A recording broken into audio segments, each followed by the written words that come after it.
Jesus has gone up on a mountain in Galilee. He sits down and is addressing his disciples in one of the most incredible practical teachings that he gives. It's known as the Sermon on the Mount.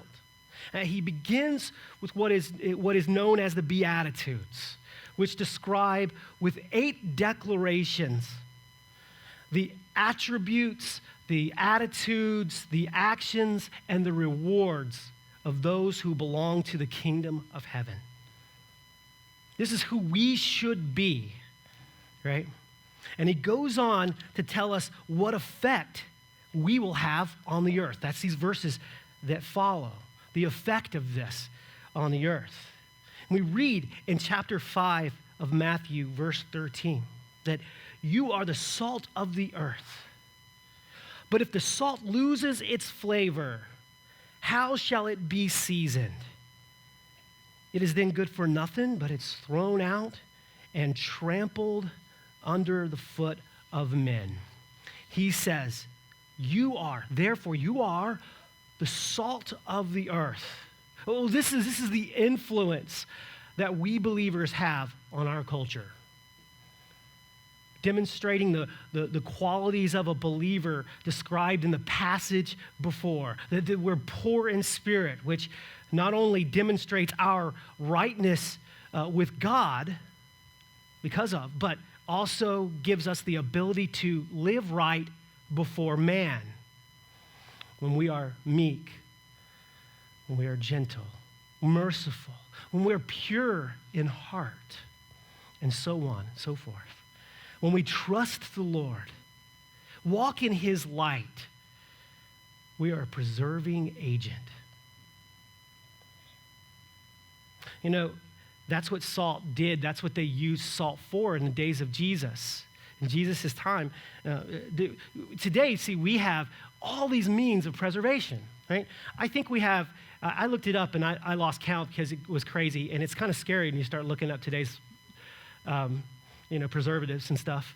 There's 26 categories of preservatives that we have, right? Hundreds, if not thousands, of preservatives that are used in our food and in our beverages today.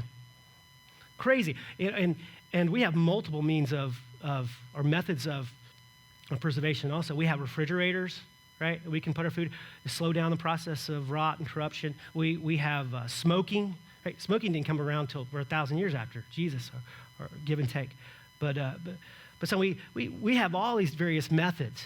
But in Jesus' day, they had very few preserving methods, and salt was in high value. In fact, it was so valuable that you would pay, the Roman soldiers were oftentimes paid in salt. Did you know that? It was used as a commodity, right? They would pay their wages in salt, and then they would buy and sell goods with salt. And now from that term came this, we probably heard it from our parents, he's not worth the salt, right? Have you ever heard that? Right, our generation doesn't use it as much, but my mom and dad certainly did, and I would look at the salt and pepper shaker and go, he's not worth the salt. Well, that's good, you know? but in that's what it meant. He's not worth the salt because, he would do a task and he would be paid with salt. It was that important. It was that valuable, and it was a preserving agent. Everywhere in history that Christianity has been present, and everywhere in history that Christianity has been present and has had a strong voice, there has been a preserving element in that culture. Where Christians were, there was peacemaking. Where Christians were, there was purity and there was mercy. Where Christians encouraged education and they built schools. People saw the need to take care of people and they built hospitals. That's where schools and hospitals all came from. It was the Christian communities. They saw people in need and they created social programs for them. I mean, God had it in the law even. It was the gleaners, basically. The food that fell from the trees that were still good, they just had it ripened and fallen. They would let the people who were poor and had no means to go into those fields, and they would glean whatever. Ruth, the story of Ruth, you can find that she was doing that, right? Wherever Christians have been, there's been social programs. I mean, if you look around the world today, there's too many agencies to number all the Christian organizations that are going out throughout the world helping people in needs in times of crisis and just in general, going out and helping those who are in need. There's this preserving attribute of mercy and tenderness and goodness and righteousness that kind of prevails with those with the loud voice of a church where it's prominent. But there's also purity. Well, this is right and this is wrong, righteousness. And those are important preserving agents that the church, when it has a loud voice, it's shouting, saying, hey, this is right, this is wrong. God's word says this is not to do this. But alongside of this purity and holiness and righteousness, there's this deep, deep sense of adoration for the Lord and an adoration for his word. And more importantly, as a means to the end of this word, as we share it in purity and righteousness, the Christians with a loud voice in the community, they care most importantly for the folks' eternity, not just their temporal, not just feeding them, not just taking care of their physical needs. Those are important, but they care about their eternity. Because clothes will rot and hungry, and you're filled one day and you're hungry the next, but eternity beyond them. Whenever you've seen a Christian voice loud in a community, there's this preserving agent. You know, I couldn't help but just kind of look as I surveyed the land, surveyed the news, as I've surveyed what little history I've had of watching this great nation, this incredible nation, America. I can't help but see that she's weakened. Now, I don't blame any one political party for it, one grouping of people and leaders for it. I want to. It's easy to do that, right? It's easy to kind of, cast the blame. It's that party and it's this party and it's that leader and it's, see, I want to do that. But I think if I'm real and if I'm honest with myself, if we are honest with ourselves and we're true, we would only really be able to blame the church. It's the church. We've lost our salt.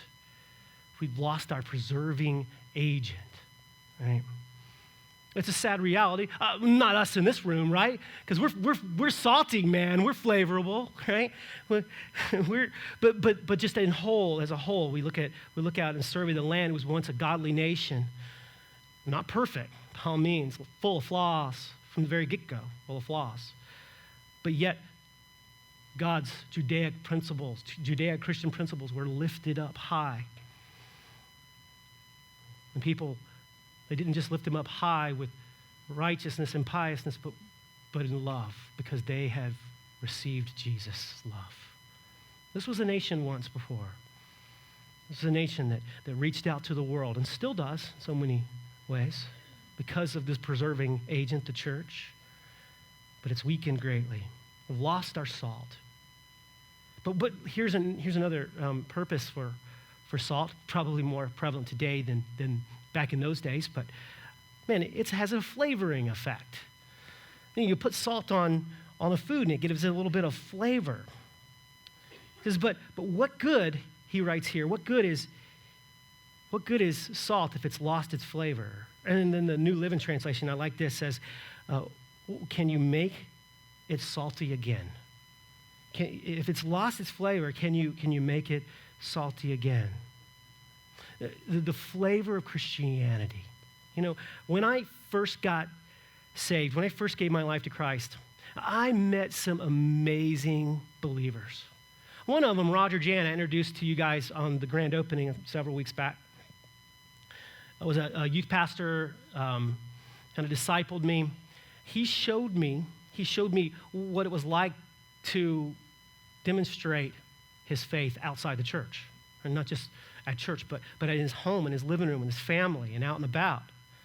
Just an amazing example and flavorful man for Christianity. I also met these two Navy ensigns. Hey, these guys were Annapolis graduates. They were NAS. Here, I was this long-haired hippie, right? Long-haired surfer. You saw the pictures I showed a couple weeks ago.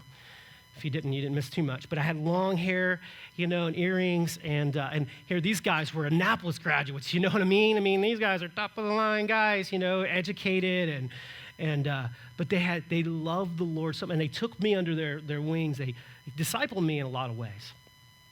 They showed me what it was like. They demonstrated to me Christianity and what it was out in public. What it was, they would tell me how hard it was to be a believer going through the flight program and in college, and how they stuck to their guns and they stood for Christ, and they were salt and preserving, but they were also so flavorable, and people would come to know Jesus through them. And for them, I would hang out with Roger, the pastor, and I'd hang out with James and Randy, and another Randy, crazy. And so I'd hang out with these guys, and not only would they make me enjoy Christianity. Man, this is beautiful, because we're told in the psalmist writes in Psalm 34, taste and see that the Lord is good, because he's flavorful, he's good. Christians are always like this, I watch out for, because something's wrong there with that picture. They're missing something, right? But Christians who are excited about life, who are reaching out to people that make them feel uncomfortable, right? Because I'm sure I did that with these two Navy ensigns, right? They never seen the likes of me. But they gave such flavor to Christianity. I could taste and see from them that the Lord was good, right? And they made me thirsty. That's what salt does. It makes you thirsty.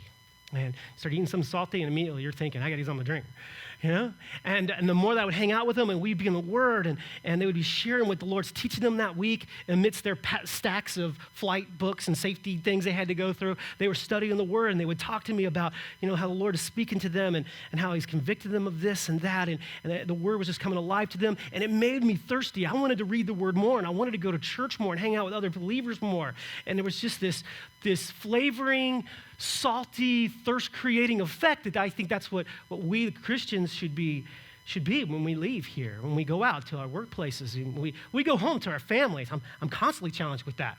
I come home and I'm like you guys, I'm spent. I'm like, I'm done, I'm just going to check out and go, turn on TV and go, and I'm like, and I have to put on my A game. I have to step up. I have to say, no, man, I need to help my wife. I need to spend time with my kids. I need to love on them. I need them to see that Christianity isn't just a Sunday thing, but it's an everyday thing. And I need them to see that it's a good thing, because it's such a good thing. It's such a beautiful, tasty, make you thirsty thing. That's what salt does. Well, today I often find the church placating to the world outside and its culture. Instead of standing out, being flavorful and impacting it with godly living, with purity, a deep sense of genuine love, she is allowing the world to impact her, to affect her in such ways that this worldly culture and its ideals now compromise and they trample underfoot the church. The salt that's no longer good for what its purpose was, it's now just we're just this wide path that Jesus will talk about in chapter 7 here in a couple of weeks, we'll see. That's kind of where we find ourselves. The church abroad, right? Not you guys. Right here. And this isn't a challenge for us to, step up our game. No, it's just kind of an ultimatum for us to find ourselves before the Lord. Look, as I mentioned last week, blessed are the poor in spirit. It starts with that because that's where it all begins. And when you're bankrupt and you're empty of your own ability, and you get what Christ has for you, his grace and his mercy are more than sufficient, we find ourselves drawn near to him. Find ourselves seeking after him. He meets us. He encourages us. He lifts us up, and he makes us salt of the earth. Salt that flavors, salt that preserves those around us. I love that preserving element. Now, I can keep going on, but you read in 1 Corinthians chapter 7, in a real practical passage that Paul is talking to the married couples specifically, and he goes through a gamut of topics regarding marriage. But he also says that, hey, if there is an unbelieving spouse living with you, whether it be the wife, whether it be the husband, stay with that spouse so that they may be sanctified, he says. And your children will be sanctified with them, right? Now, sanctification, not being saved, you're not going to save your spouse. That's a personal decision that he or she has to make on their own. But there is a preserving element. You see, that's what sanctification is, setting you apart. And by staying with your spouse, you're setting them apart to hear holy things, spiritual things, and to see holy and spiritual things. Your children watches you. They witness what is true and right, real and good. And there's a preserving element that when they leave home, they may leave home hard and put their finger up and say, whatever, I'm going. But then they'll remember. And God will remind them. Will draw them back. There's this preserving element that we are, Christians, in our home and in our community, in our workplaces. Right? And not only that, not only are we this preserving agent, but we're also, he goes on to say, we are the light of the world. You are the light of the world, he says, verse 14. A city that is set on a hill that cannot be hidden, nor do they light a lamp and they put it under a basket, but on a lampstand, and it gives off light to all who are in the house. Let your light so shine before men, that they may see your good works and glorify your Father, which is in heaven. We are the light of the world. Light is amazing when you're out in darkness. And you see it in the distance, right? How many of you guys have traveled and you've been out in the desert, like, let's say Texas, where it just goes on for eternity, right? And if you're going with the sun, it seems even longer. I don't know. I know that's not true, but... And you see a city coming up and the lights just kind of poke out through the horizon and you see it coming and you're like, oh man, you know. I remember when I was in high school, and let me just say this was BC days, okay? This was before Christ, right? This is before Christ. I was in high school and me and a buddy, I had a friend named Stormy, and he lived up to his name, okay? He was Stormy. And he had this old beat up Datsun pickup truck, and we were kind of not in our right frame of mind. We'll just say hallucinogenics. And so BC days, okay? And I had to say that because you wouldn't understand why my intrigue with this. We were driving from Via de Luna, Pensacola Beach, and we were driving to Navarre, but in the distance, there were these lights in the distance, these brilliant lights that were just kind of shining and maybe a little more brilliant that night than they really were, but they were shining in the distance, and Stormy and I had to get there. We had to get to those lights, and so we were consumed. Nothing else distracted us. We had to get to those lights, and Via de Luna to Gulf Boulevard in Navarre, and you know, it was 27 years ago. Pensacola changed quite a bit. Navarre really hasn't changed. The beach is still the same out there on the beach, which just kind of has a beauty to it too. But I remember kind of coming through Navarre, but that wasn't the lights, and I could see the lights in the distance, and we were going, and we weren't going the speed limit, right? And I remember the lights and just being drawn to them, kind of like a mosquito, its last thought before it hits the light shocker thing, you know? And I remember the going through Navarre, and back then there was no park entrance and there was no gates or anything. It was just the road just ended, okay? And I remember the reality of the lights being off is like Oz in the distance, you know? And then the road ending and us going off the road and into like probably 60 miles an hour. Plus we were flying. And I remember the reality kind of hitting in slow motion going, oh, no. And like hanging on to everything because no one wore seatbelts back then. And coming off the road and going into the sand dunes. And there was this big berm back then, if you guys remember. It just kind of ended and there was a berm. You know? We hit this berm. I don't really remember much else after that. I wasn't hospitalized or anything, and we got out and kind of stumbled around a little bit. Just for some reason, everything else was anticlimactic after that. And so I just remember that and how the lights it was such a deceiving factor there. And I learned, you know, that was Fort Walton Beach, and body of water separated us, you know. We're never going to get there. But But the light in the distance, you know that beauty when you come into it, right? There's safety, there's warmth there. You can sleep, you can find a place to get gas and get food, and there's safety there in that lighted city when you're out in the middle of darkness. Because guys, it is so dark. It is just dark, dark, dark out in this world. So dark. And there are people killing and being killed. There are people robbing and being robbed, hurting and being hurt. And most of them, they feel this darkness, this death, darkness of death, just kind of pressing in all around them as they march on day by day with little true comfort, with no hope. They cope day by day by abusing alcohol, drugs, by chasing some sort of like pleasure, right? By some sort of temporal pleasure. They chase it. It's just fleeting. It's here and it's gone. And it may be their work. It may be adrenaline. Maybe their sports. It may be even their kids, right? But it's fleeting because they're going to leave too one day, And so, they're chasing and dealing because they're dealing with this darkness. See, I believe that as Solomon wrote in Ecclesiastes chapter 3, verse 11, he says that God has placed eternity in the hearts of man. He's placed eternity into our hearts. We know that we're going to live beyond this. We know that we're going to die. We know that there's going to be some sort of account, recompense. We know that. Now, we don't want to admit that. We don't like to face that. We don't like to deal with it. We like to suppress it, move on to something that sounds better, right? But we know that is a reality and that's a truth, right? This is eternity, and it's pressing, and it's depressing. And there's really no hope in ourselves. But we were in that darkness.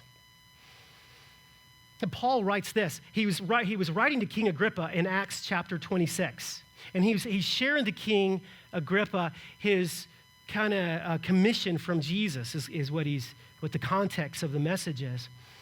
And he says, this is kind of what Jesus told me. And Jesus said this to me, verse 17 of chapter 26 of Acts. I will deliver you from the Jewish people, as well as from the Gentiles, to whom I now send you, to open their eyes in order to turn them from darkness to the light, and from the power of Satan to God.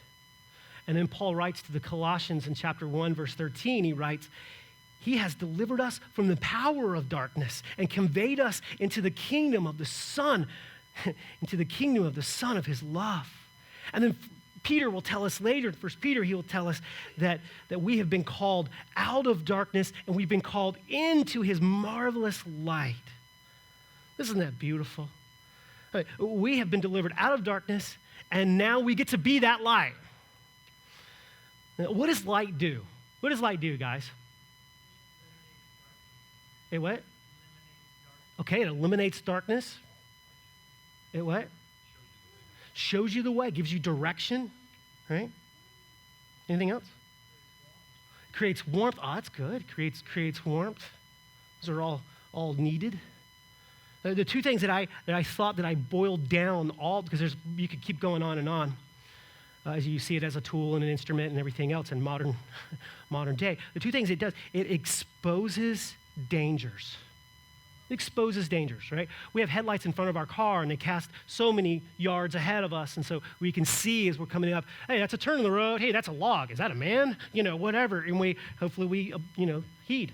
But so it exposes dangers in the road, these headlights. That's what the light does, right? As we walk in the light as he is in the light, we'll have fellowship, we have encouragement, we have strength, we have direction. You can go on and on, we have warmth, right? But also what the light does is it gives directions. It directs us. I mean, they've used the stars for thousands of years for direction, for navigating. We get directions from light.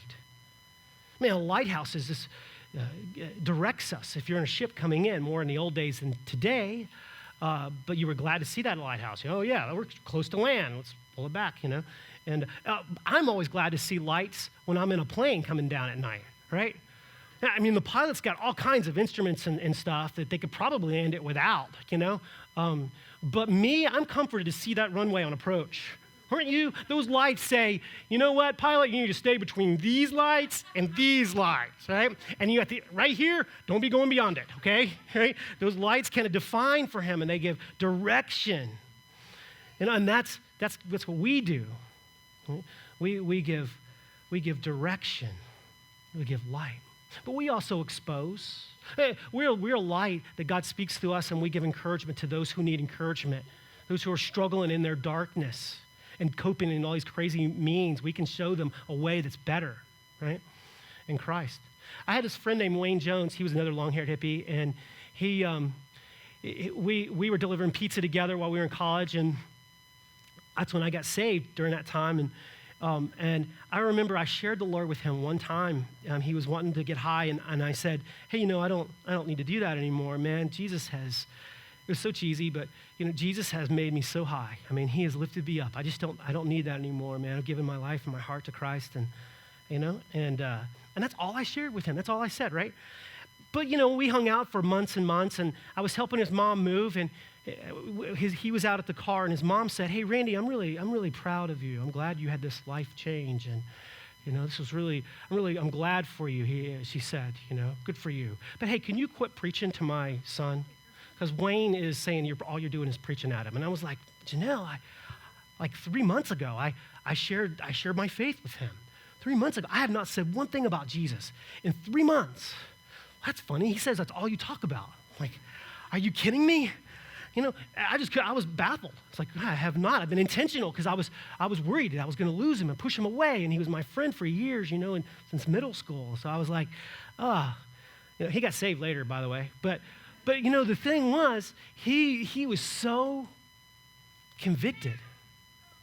Because in my life, I wasn't doing the things he was doing. I wasn't hanging with the people he was hanging with, and I was no longer in that scene. And my life, even though I was saying nothing, the light of Christ was revealing, was exposing, and he was convicted by it, right? So all he had to do was just see me. And he was like, oh, and he was fighting it. But we give such great direction to being the light that's lifted up high, right? When we live our lives the way we should live. And we can take no credit for what God's doing in our lives. No credit. I mean, we can take no credit for what God has done in our lives and the work that he's done through us, through our lives. All the credit goes to him. But the benefit is blessings. Blessed is he, right? The benefits, because have you ever heard of Warren Wiersbe? Warren Wiersbe wrote a book once, and he talked about how Christians are like conduits, like a pipe, a conduit, and how we are like conduits of love and grace. I couldn't help but think, just adding to Warren Wiersbe, which I wouldn't want him knowing this, but adding to it, that as God's love and grace goes through those pipes, it sticks on the walls on the inside. That's who we are. A light that's affecting us inwardly and then affecting those outwardly as we're conduits of his love and his mercy and his grace. Let all the credit go to him. That we would live our lives the way God has called us to live and shine our light before men, that they would see our good deeds, they would see our light, they would see our mercy and our grace and our humility, and they would see our righteousness and our purity and our kindness. They would see our persecution and how we hold up in it. They would see those things, and they would go, why are you doing this? And we would have an answer to say, because he's done this for me. He's done this for me, and give him the glory. Because that's our job. That's what we should be doing. We are the salt of the earth, this preserving, flavorful agent. We are the light of the world. That God has done this amazing work in us, that we would shine to the world, that they would see what he's done and go, oh, that's amazing. Where can I get some of that, right? And we say, taste, see the Lord is good. And then we go into this very interesting passage. Jesus seems to kind of shift gears here, beginning in verse 17, that we'll spend more of the time on this next week. But he said, do not think that I came to destroy the law and the prophets. I did not come to destroy, but to fulfill. For surely I say to you, till heaven and earth pass away, one jot and tittle will by no means pass from the law till all is fulfilled. Whoever therefore breaks one of the least of these commandments and teaches men to do so shall be called least in the kingdom of heaven. But whoever does and teaches them, he shall be called great in the kingdom of heaven. For I say to you that unless your righteousness exceeds the righteousness of the scribes and the Pharisees, you will by no means enter the kingdom of heaven. So kind of a strange, abrupt break here from his teaching. If you will, let me just kind of give some clarity and explanation and prepare, and look back and then prepare to move on next week. In verses 13, 14, 15, and 16 that we just read, they act like a hinge, okay? So they're like a hinge that connects and reaches back to the passage beyond. You know, a hinge on a door, right? Connecting to. That's what that passage 17 or 13 through 16 was. It was a hinge saying, you live your life like this because you are who you are like this, then you have the effect on the world like this. That's the hinge, right? And then 17 through 20, in a similar fashion, acts like a hinge that connects and reaches to the 37 verses ahead, okay? One looking back at the verses, and this passage kind of hinging and launching forward, where Jesus will straighten up and clarify poor interpretations of the scribes and the Pharisees. These guys were assumed to be, by the average person, the standard of the law and godly living. The scribes and the Pharisees, man, these guys are the epitome of holiness and piousness and purity and godliness, and they were looked up to that. They made themselves appear to be that. And they interpreted the scripture in such a way that they could appear that way. And so here we have Jesus. He's like if you'll just entertain this with me, he's like the second Moses, okay? Now you remember Moses came in chapter 19 and 20 and so on with Exodus, how he goes up into the mountain, Mount Sinai. He meets God up on the mountain, and God then gives him the law. Well, the law existed prior to that, but it was codified. It was written out, codified on stone tablets and given to Moses. And he came down from the mountain and he threw them down. Yeah, but he came down and then gave them to the people, right? Another time. Gave them to the people. This is the law. He was the lawgiver, right? Now we have Jesus, years later, picking up the pieces, if you will. And he's the second Moses, goes up on a mountain, and he begins to reveal the law. And not only does he reveal and give the laws, we'll see in the next week or two to come, but he says that he has fulfilled it, that he is the fulfillment of it. Not only is he the lawgiver, but he is the fulfillment of it, right? You can't keep it, I can, he says. He says, I did not come to destroy, but to fulfill the law. Jesus fulfilled the doctrinal teachings of the law and the prophets in that he brought full revelation, illumination, clarity to them. Jesus fulfilled the predictive prophecy of the law and the prophets in that he was the promised one, showing the reality behind the shadows. And Jesus fulfilled the moral and legal demands of the law and the prophets in that he fully obeyed every jot and tittle, every little piece. A jot and tittle was the smallest little increments in the Aramaic and the Hebrew writing. Like we would have like an apostrophe over behind an S or something that's possessive, right? It would be like similar to that, a very, very minutia of writing in the Aramaic. And so he fulfilled every aspect of it perfectly. And Jesus fulfilled the penalty of the law and the prophets for us by his death on the cross, taking the penalty that we deserved. Not a jot and a tittle will pass away. That God's law is eternal. It doesn't perish. It just wasn't read when Jesus came. He just didn't nullify it. He just didn't do away with it, put it aside, because the law is spiritual, we're told by Paul in Romans 7:14. It's spiritual. God is holy and spiritual. This came forth from him. the standard.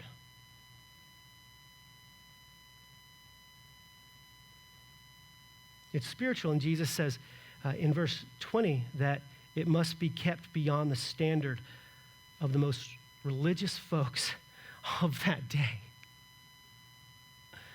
And Jesus, for the rest of the chapter, which we'll take a look at next week, will go on to reveal not just the letter of the law, but the spirit of the law by using 6 antitheses, correcting the religious leaders' false interpretation, kind of correcting their teach. Not only were they living by, but they were teaching it to others, right, in that day. And just as the law is spiritual and should be kept, which is true, which is a reality, it is impossible, but that's a reality. It should be kept, not just done away with. And we're talking not the Levitical law, the ceremonial law, but the civil and the moral law, right?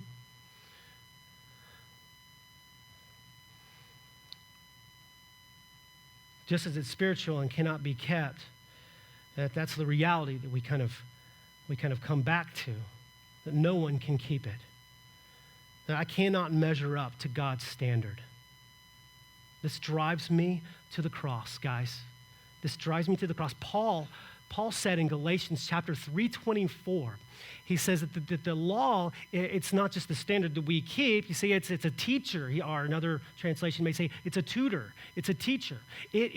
As I go through it, I tread through the law, I find myself falling short. I can't keep it. Every one of us, we don't measure up. We miss the mark. We can't keep it. And so what we do is we're poor in spirit is what we are. We're empty and have nothing.